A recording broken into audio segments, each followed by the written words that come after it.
everybody, welcome to the show. My name is Amanda Ostrainer. I'm a teacher-turned-homeschool mom, and this is Raising A to Z, a place where we talk about all things homeschooling. And today I'm going to talk about some tips that help make homeschooling a little bit more affordable.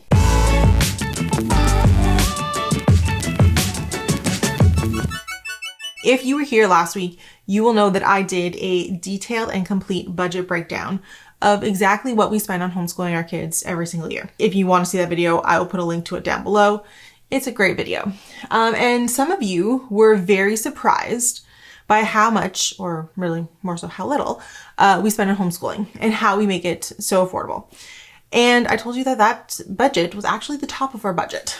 It was the max of our budget. I said that there are other things that we do to reduce that budget even further. And you guys wanted to know what they are. And so I'm going to tell you some of our things, some of the things that help make homeschooling a little bit more affordable for us. Before I start getting to some of the specific homeschooling related stuff, I will say a big part of our life and our budgeting is lifestyle. We are pretty thrifty people. We're pretty frugal people. We love a good deal, love a good sale, are trying to make the best bang for our buck. That is part of our personality. But we also have made some very significant lifestyle choices in our lives to afford the life that we have. My husband works full-time as a teacher in the public school system. He's been doing that for a little while, so he's at the top of his pay scale. And so we basically live off of his one income. And when we set out to homeschool and set out for the life that we had planned, we've made some very specific decisions to accommodate our lifestyle and accommodate the lifestyle that we wanted for our kids. And so some of those things, I know are not always feasible for everybody, but we are definitely a family that does not believe in being house broke or car broke. And what I mean by that is we live in a very small house. Our house is a little over 1,000 square feet in a town outside of the city. That was a very conscious choice for us. We wanted a small house because I didn't want to have to clean it, number one.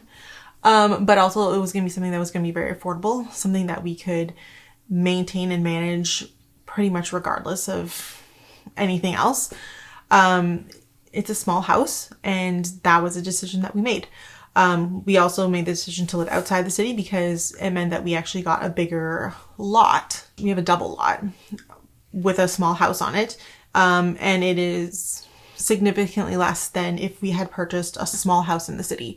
But because we're on the outskirts, we got more land, more space, and we were able, and that was a conscious choice on our part.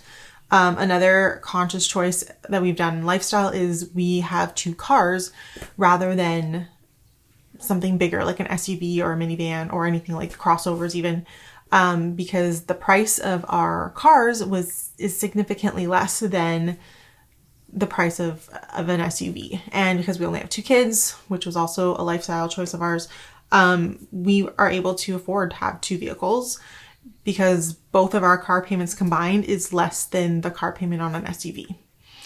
So sometimes the big lifestyle choices were things that we have kind of thought about and planned out and made part of our lives for a very long time. Like even before we started homeschooling, these were things that we kind of set out to live this very kind of lower cost, frugal lifestyle, to be able to do the things that we want to do with our kids. Because we've always wanted to travel with them. We've always wanted to have a lot of outdoor space and to garden, these are things that we've always wanted for our lifestyle. And so we've planned for those. And if you can make some of those lifestyle choices or changes, it really can be phenomenal. The other thing that we both do is we both have side hustles that really do help us with our lifestyle. My husband does video editing, and he does makes commercials for people and stuff on the side. That's like a little side gig that he does. And then this is my part of my side hustle is I run Raising A to Z. And then I also run True North History, which is a history curriculum company for Canadians. And that is my side hustle, and that's how I bring in a little bit of income to our family. While we are frugal people, we're also hustlers. We're going to make some money and do what we got to do. So we work hard to accommodate the lifestyle that we want. And that is part of our lifestyle, because we want to build a lifestyle that is also sustainable for us and for our kids as they get older. Yeah, we're just, like I said, we're frugal people. We don't eat out very often. I meal plan. Always shopping the sales. Like, we do a lot of things to keep our costs of living just in general quite low. And that means that we can afford to homeschool our kids. But there are also things that I do that make the actual costs of homeschooling a lot less. And so let me get into some of those, because I think that's kind of what you're here for. Because I definitely have some very specific things that we do. The first thing that I do is I always prioritize where I need my money to go when it comes to buying homeschool stuff. For example, math usually gets more bang for his buck than other subjects because I need it to go a little bit further. Math is often a subject that a lot of people are intimidated by, or they struggle with themselves. They feel like they're going to need some support. So that's the subject that I feel more comfortable investing some money in. I can find science units. I can find novel studies for $5, $10, $15, all over the place. $20. It's doable to find other curriculum at a better cost or lower cost. So I prioritize and I put my money where it needs to go, and then I make my budget stretch on other subjects. Another thing that I always talk about is the school supply stock up. I always do one in September, or usually it's in August, because I love school supplies. It is the former teacher in me. I love a good fresh haul of school supplies. But it is also the cheapest time to buy things. So, a pack of 12 pencils, it's $1.97 in August. A pack of 12 pencils in January, it's like $5. Markers, oh my goodness, the cost of like Crayola markers, $2.22 was what I was paying in August, or $2.27. If I look at that exact same pack of markers, they're over $7 right now. So I end up buying a lot of those things. I put them aside, and we pull them out as we need them. It becomes stocking stuffers, Easter basket filler, all kinds of. I put it aside and we use it throughout the year, and it does get all used. But I definitely saved a lot of money by kind of stocking up a little bit when it comes to sale time. Though one thing I will say that I'm going to do better this year is I'm going to take a little bit better stock of what I have before I go shopping, because I definitely found like a box of pencils that was in a different bin. And I was like, oh, so I didn't really need to buy 4 boxes of pencils. I could have just bought 2. I found a couple of boxes of pens, like just stuff that I have. So this year I will definitely be doing a little bit of better inventory before I go shopping.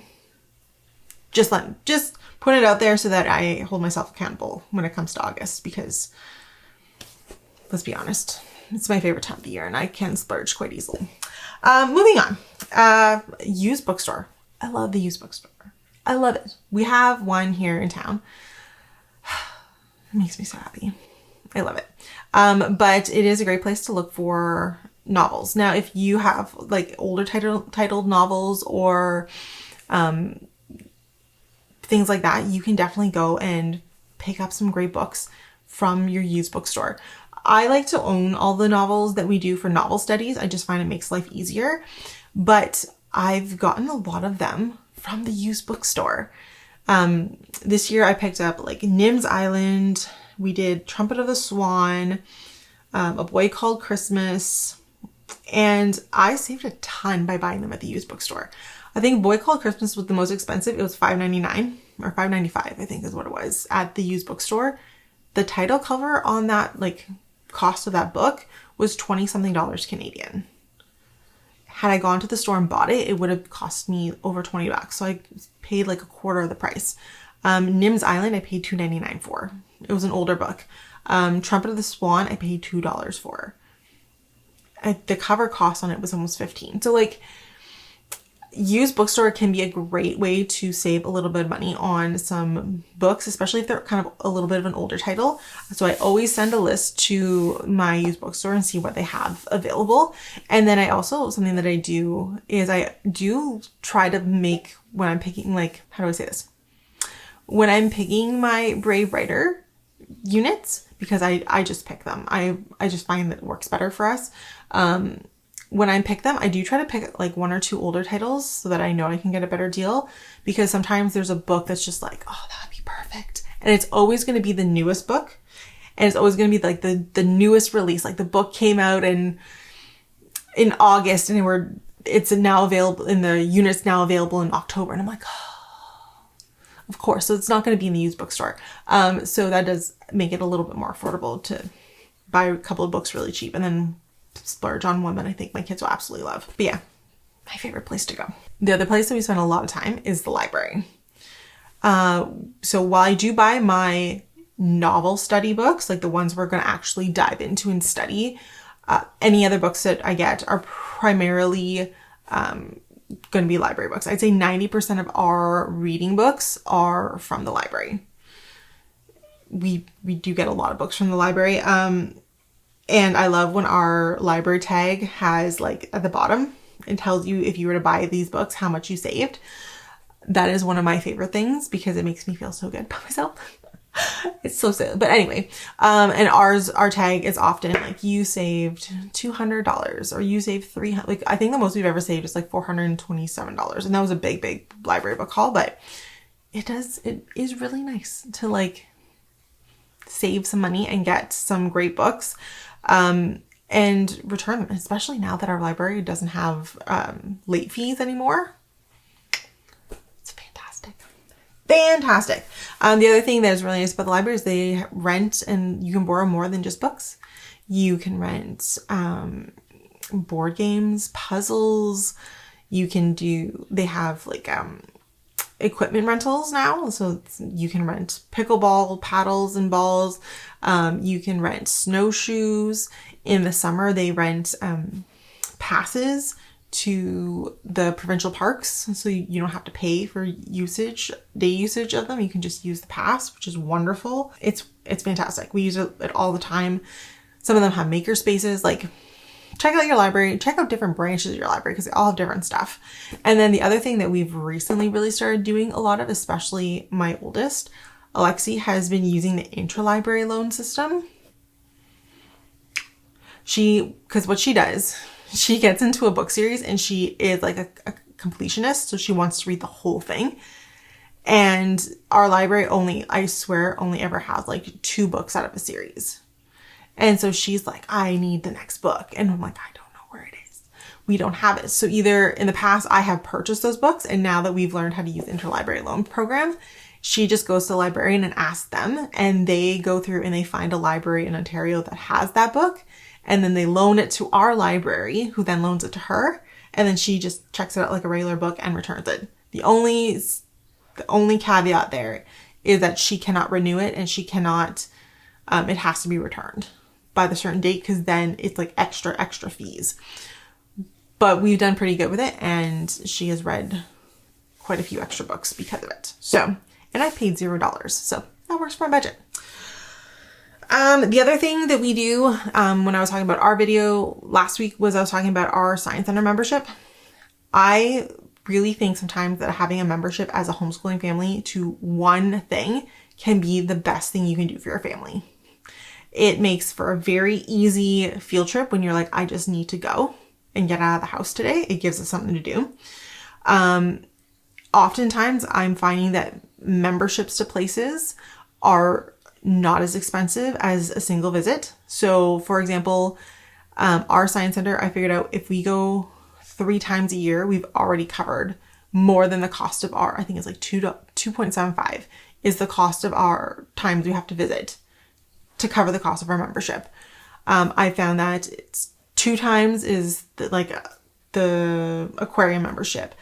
3 or 4 times is a zoo membership. So if it's a place that you're going to be able to go multiple times in a year and that you can say hey, this is where we're going this year. a membership can be a great way to cover those costs and make it much, much more affordable. And the other nice thing that I have found about having a membership is going to those places doesn't feel like I have to do everything when we're there. So like when we had like a zoo membership for the Toronto Zoo, we don't live anywhere near the Toronto Zoo, but we would stop in visiting on our way to visit people. And we were like, okay, let's go. But because we knew that we only had to visit so many times in the space of a year or whatever, we didn't feel like we had to do everything. So for example, like during the March break, we would just go and just visit the pavilions because it was cold outside. So we just hop from little like house to house to house. During the summer, we would like, okay, we're going to just walk this path. And then the next time we went, we would just walk that path. We do that with our science center membership too. And sometimes I go, I'm like, hey, today we're just doing floor 4. We're just doing the 4th floor. We're not going anywhere else. We're just going to sit here and you guys can just explore everything on the 4th floor. And when we're done, we're done. We're head out. It made it a lot more doable, and it didn't feel like I had to be there all day to get my money's worth. I can like stop and like, hey, we're just doing this today. Oh, we're only going for an hour or two. Awesome. It made it a little bit more relaxed about going because I didn't feel like I had to get my money's worth every time I was there. Anyway, but definitely look into the cost of a membership versus the number of times a single admission costs. And a lot of times, if you keep your ticket stub, you like, let's say you're like, oh yeah, we did go to the aquarium, and you have your ticket stub. You're like, oh, if we go one more time, it's the same price of a membership. You can take your ticket stub and they'll apply it to your membership. So then you're just paying one more visit and then you can visit the aquarium as many times as you want, kind of thing. Definitely do those things. It does make visiting places and going on cool field trips a lot easier. The next 2 points that I have are specifically about extracurriculars, because that was a huge portion of our budget. I would say our extracurriculars are almost half of our budget. And that is a very specific choice that we've made with our children. Not that we want to discourage them from trying things. We do want them to try things and fall in love with things.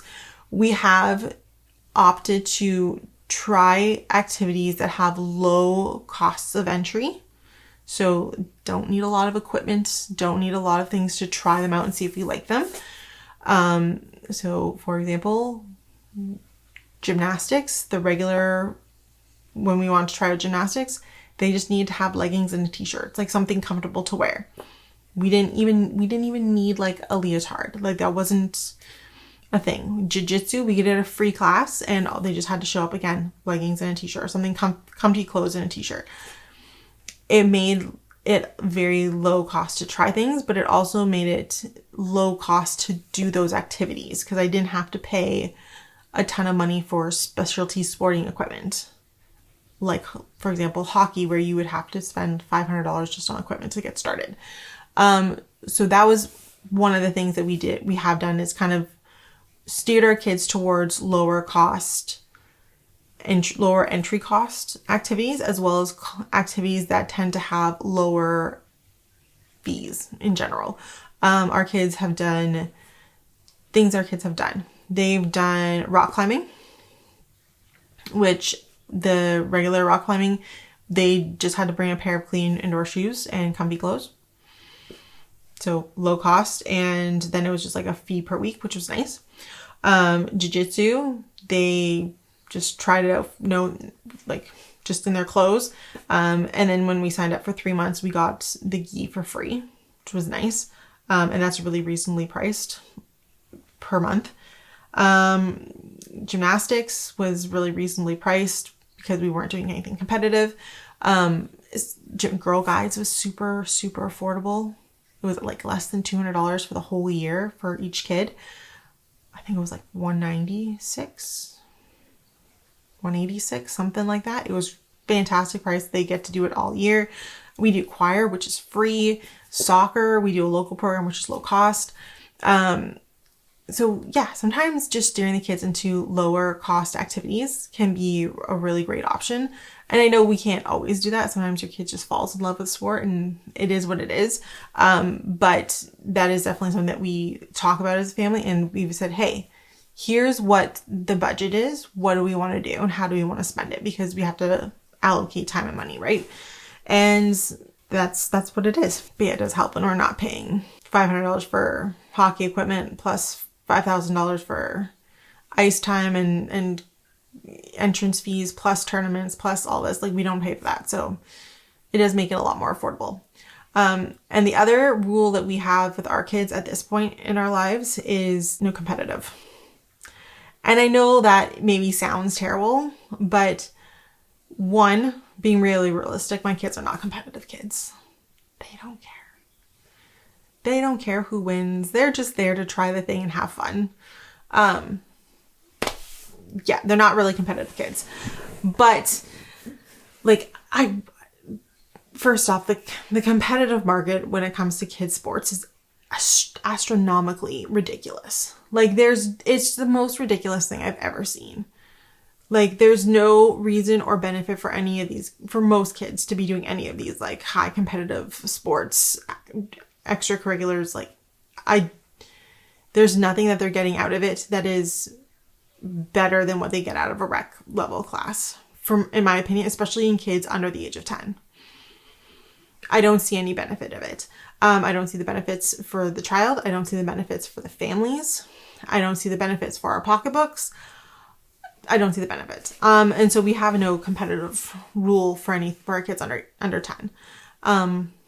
There's no competitive gymnastics. There's no competitive jiu-jitsu. There's no competitive. At this age, you're practicing, you're exploring, you're learning.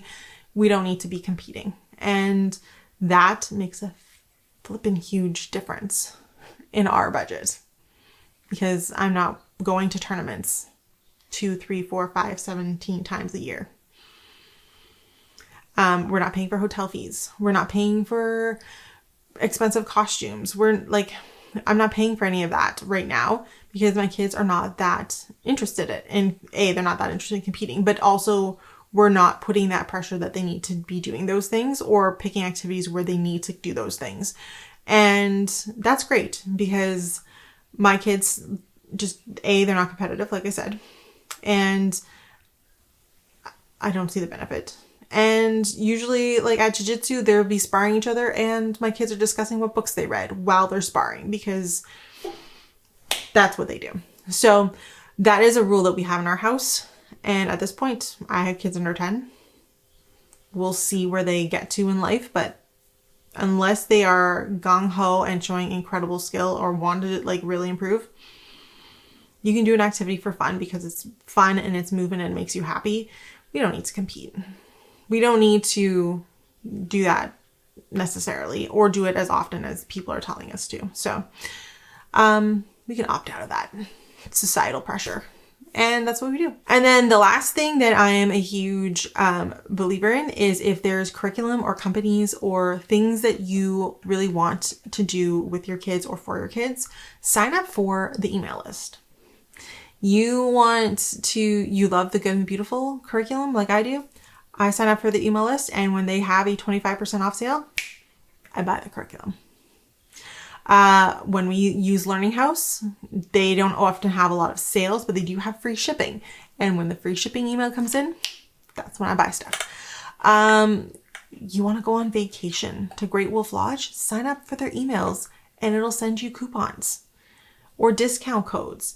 I think we underestimate the benefits of signing up for emails. I actually have an email account that is like solely for promotional stuff because it really does make my life so much easier. And I do get all those promo codes and stuff, and I love it.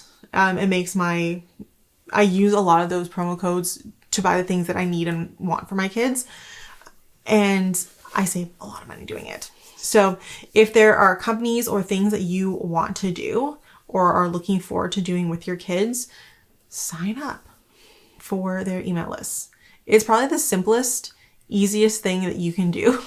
Or follow them on social media. That's another great one. Follow them on Instagram. A lot of places will have like a social media promo code or something like that. Definitely check those out, and you'd be surprised at how many times you'll find really great deals that come up, especially like really great, either great sales, members only sales or promo codes that come up. So definitely do that. Check it out because it will save you a lot of money as well. So those are kind of my biggest tips, my biggest takeaways on how to save some money, reduce your costs for living and life, and your cost for homeschooling specifically.